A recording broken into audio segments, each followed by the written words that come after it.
Today we're here with Cynthia Bond, the author of Ruby, Oprah's latest book club pick. Welcome, Cynthia. Thank you so much for having me. Thank you for coming.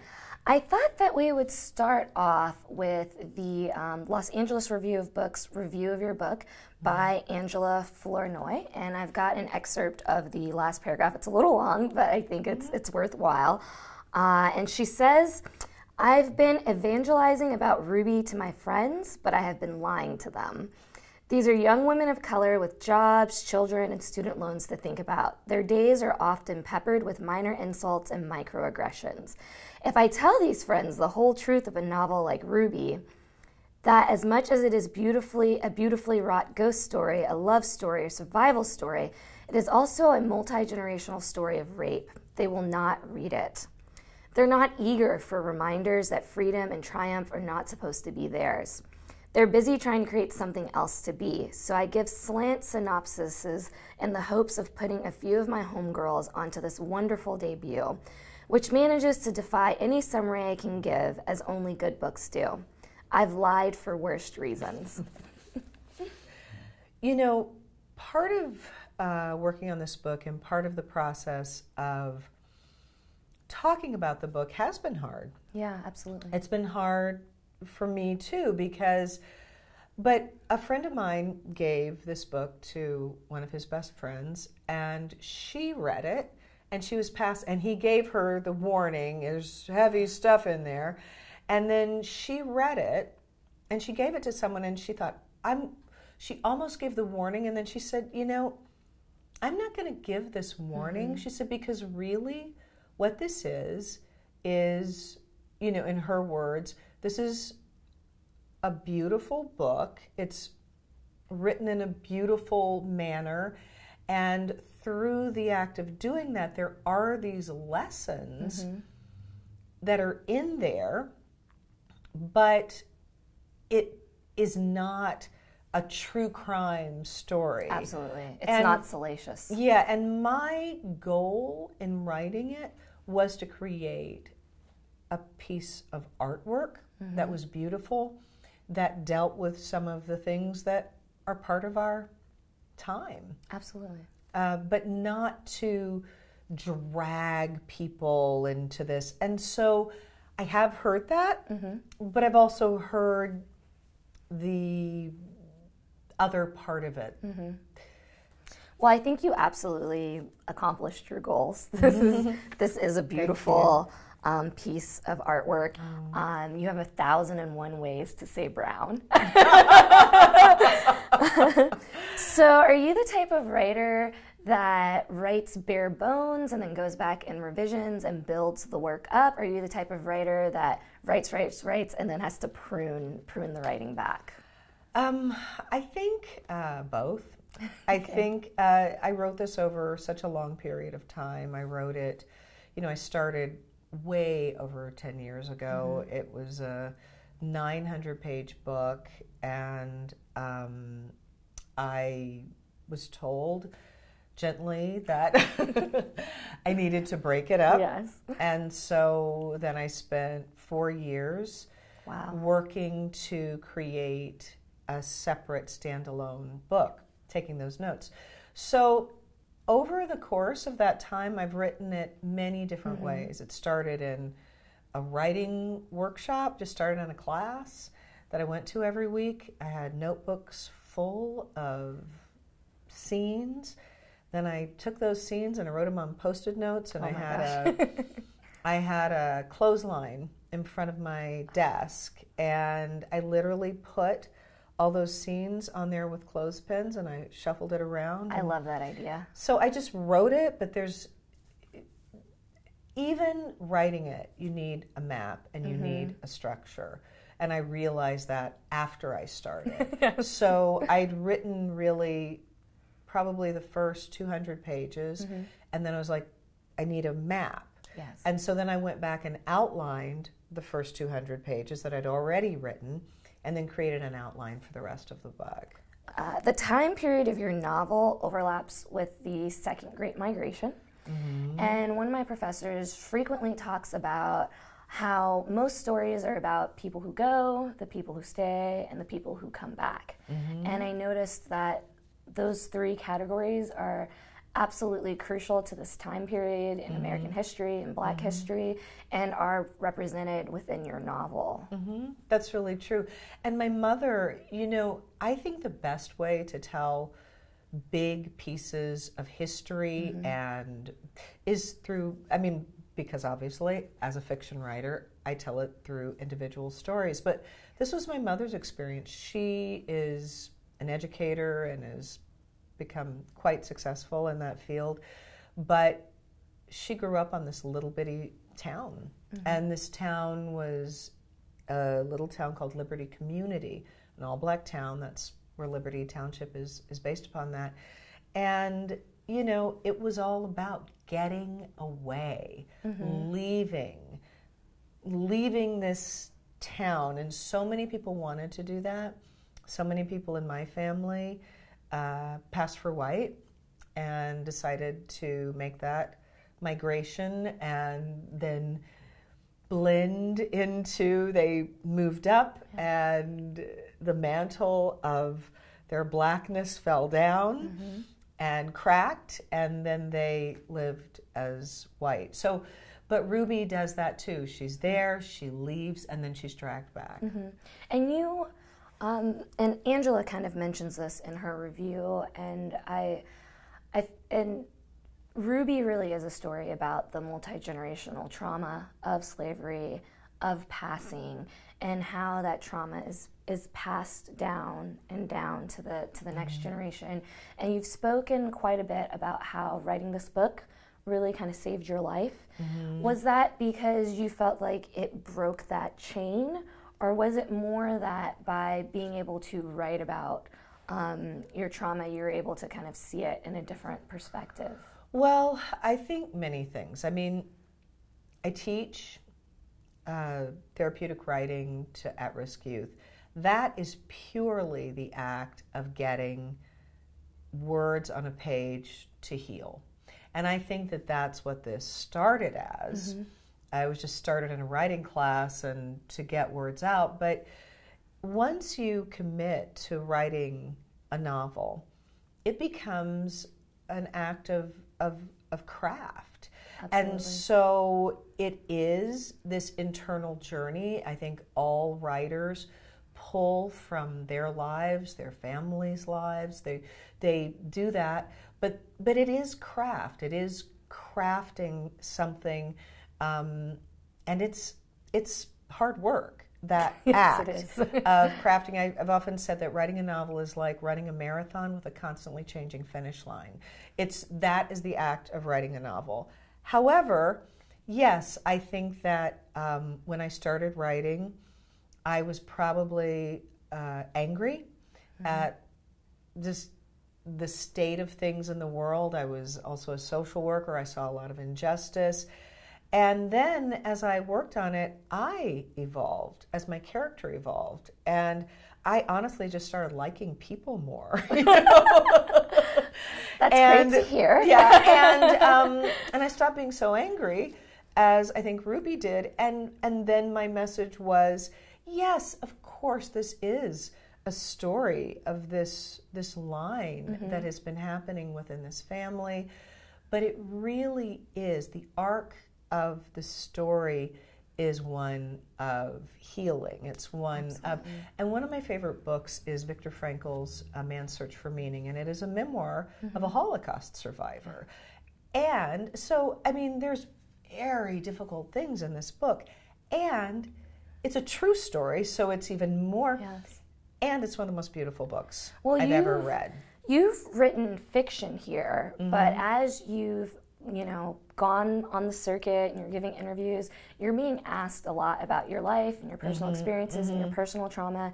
And it seems that you have very expertly, I would say, established these boundaries of how you're willing to talk about it, how you're not comfortable talking about it. How did you decide where those lines were going to be, and how have you been able to maintain them as you've had, people kind of digging deeper? Well, that's been a process too. This is the first time I've ever had a book in the world. And so It had to be surprising that even though you wrote fiction, people are asking Right. so Well, many that's personal just questions. what it is. And I'm also used to, I'm a very honest person. So I went through a whole arc of, oh, yeah, let me tell everything. And, oh, no, that's not a good idea. Because what I realize is that it's not about me. This is not about me. I'm the author, so of course I've created this. But really, it's about my book. And it is about the stories that are within the book that are pulled from life. But these characters are their own, they, you know, the bones or the DNA might be from my experiences, but they develop, they create their own lives. And so I came to this really clear point that if I focused too much on my experience, I was taking away from the reality that I wrote this to tell a story and to try to tell a good story, and that I wrote fiction because I don't want to talk about all this. You know, I want to talk about, I want to write. I'm a writer. I think one of my favorite scenes is when Ephraim washes Ruby's hair and then combs the tangles out, and in the process is exposed to the history that is within her hair. And I have to tell you that for weeks now, every time I wash my hair in the shower, I think, oh man, I just want a man who loves me like that. I know. I'm like yanking the comb through my hair, like I want a man to do this for me. So that scene, it's like hashtag Black Love. Like, how did you decide on that gesture to be the representation of the depth of the love he has for her?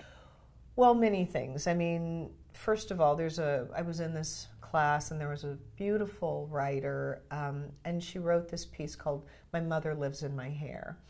And it was all about how, as a Black woman, I think all women probably relate to this, but specifically there have been a lot of documentaries and film, a lot of writing about, but a whole thing about Black women and their hair. And what he recognizes is that for some women, it's better to have their history cut out.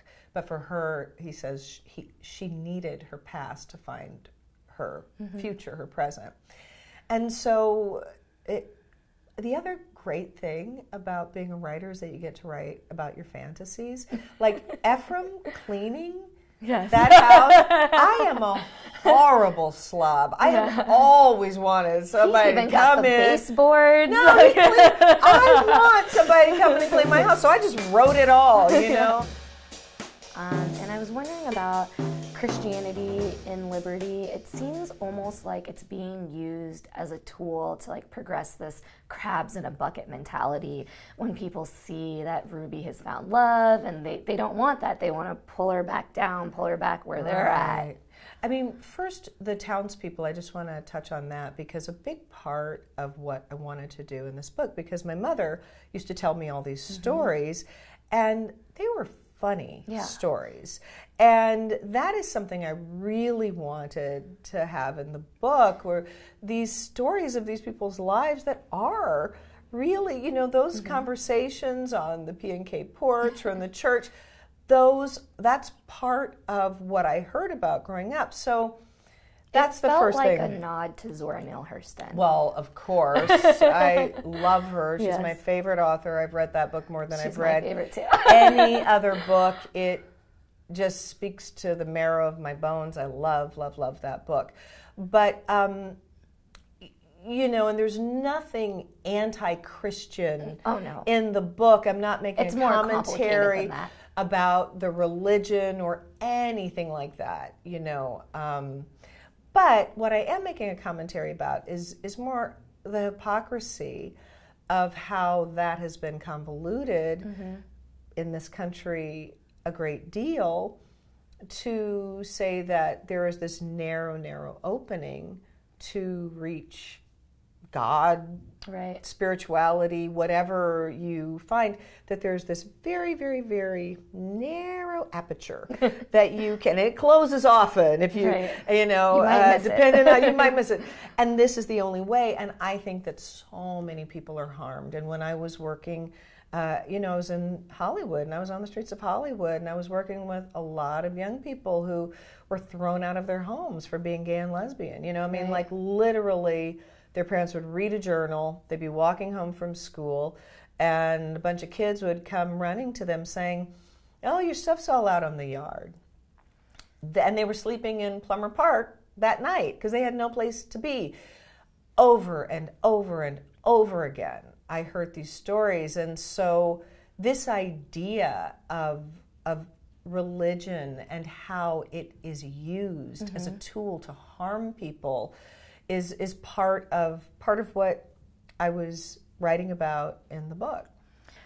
It's also balanced with your portrayal of nature and the spirituality within the natural world. Right. I mean, that is, first of all, I went to the Piney Woods with my mother to research this book, and I had been writing about it for years without ever having been there. And we'd been, you know, I was born in Texas. We went to Beaumont. My family's there. So we were in Texas all the time. Right. But I hadn't been to that specific area, and it is stunning. Did it feel like coming home? It felt like my people were there. You know, that's where my people are from. That's where my grandfather was a dowser. He was born in 1866. He found water with a divining rod for all the people in that community. He's a carpenter, and he never learned to read nor write, but was a carpenter for half the houses in that community. I mean, my roots are there. Right. And so I got to see that place, and it is beautiful and painful and anachronistic. It was very much like, you know, walking into Brigadoon. You know, you go through the mist and you're in this completely anachronistic town. And the other thing, and I have said this over and over again, but it is this idea of nature. And I talked to this amazing man who worked for the Piney Woods Nature Institute, and I got to learn these words like sugar sand, and That's a good one. and learned about just how lush that area is. It is a fascinating area, and that is where Ruby gets her hope. It is that line that was, you know, highlighted in the Super Soul Sunday episode, yes, which is this line of the audacious hope of rooted things. But that is so much a part of what I am talking about when I'm talking about nature, because it is this idea that you put a seed in the earth and it never gets depressed. It never says, "Oh, I'm not going to grow today." It is this idea of continuing growth, and that is what gave Ruby hope. And that really is what I saw give so many young people hope. You know, they'd be trapped in this, and then we'd drag them all out to walk in Griffith Park, and it would just, you'd see something just kind of fall away, and that helped me as well in my journey. Speaking of bearing witness, Maggie, will we be getting more of Maggie's stories? I love that you asked about Maggie, because I love Maggie so much. I love her so much too. In the next two books, you do hear more about Maggie. She was the one that when I finished the book, I felt like hadn't really gotten her due yet. Well, Maggie, you know, without giving anything away, she's still Give there. It away. Give it away. No. I mean, within this novel, she's still there, but she's there in a different way. But Maggie is one of my favorite characters. I love Maggie. You know, sometimes when I was stuck, I would just, you know, you have all these tricks as a writer. I would just say, "What's going on?" And I would just let her write in first person and get a lot of the answers to the book. So, well, I feel like just, you know, in fiction in general, we don't get very many of these deep, rich relationships between women. And the relationship between Maggie and Ruby is a little ambiguous, depending on whose end of the relationship we're talking about. Right. But regardless of all of that, it is, at its heart, it's a relationship of love between women. Right. Well, Ruby and Maggie were in love. I mean, that was her beau. She says it to Ephraim, you know, I already got me a beau, you know, and it's this whole idea of, you know, now we have these labels, you know, oh, Ruby is bisexual. And nobody thought about any of that stuff then, you know. People were with people, and love carried people in many different directions. And really a lot in the South, when my mom was growing up, there were people who were very, you know, no, you can't be this way, that way. But there was always the guy who was playing the organ in the church who was gay. And everybody knew he was gay. And nobody was trying to set him up with any woman or anything. And so, you know, Ruby is in love with Maggie. Yes. And Maggie loves Ruby with her heart is so weighted and full with this love, and Ruby loves Ephraim. Yes. And that's just the truth of it. And there are no labels. This is just love, and this is what happened. And so yes, and there is more of that in the next book. We hear more of their story, but yeah, I don't think it's ambiguous, but you know, I think that, but I do maybe the appropriate word would have been unrequited. No, unrequited. And I understand why you use that word completely, because I think that some people may not pick that up. So, writing this book, being chosen by Oprah, it's pretty much changed the whole course of your life. Right. What's the most surreal aspect of that? Well, I mean,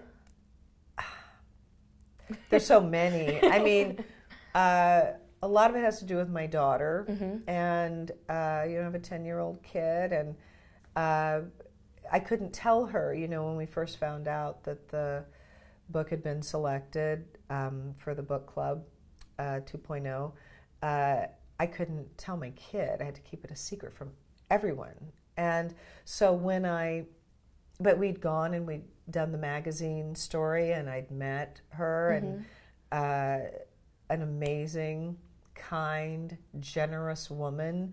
There was a story on NPR, just to segue, that before she was Oprah Winfrey, she used to love books so much that she would literally read a book, she would love it, and just buy a whole bunch of copies and hand them to people. Like literally, sometimes she's like a rapper. Right. She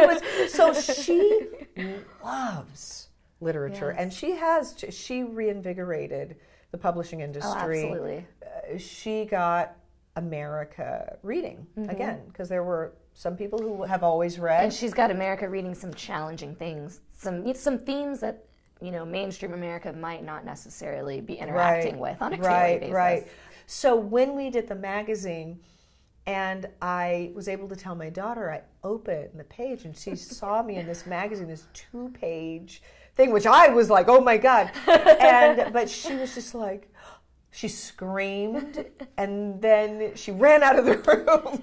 She was just so overwhelmed. But it's really sharing all this generations of women love Oprah. Right. But it's really, at the risk of sounding kind of hokey, it really is allowing her to see that, I mean, I've been working on this book since before she was born. As long as she has known me, I've been sitting in front of a laptop doing whatever. She didn't know what I was doing. So seeing this and seeing my book out and seeing the success for her, it's like, oh, wow, you know, you can do the things you want to do. Absolutely. And as a mother, like, that's what you want. Thank you so much for letting me interview you. Of course. This was wonderful. Great questions. It was very nice speaking with you. Thank you so much.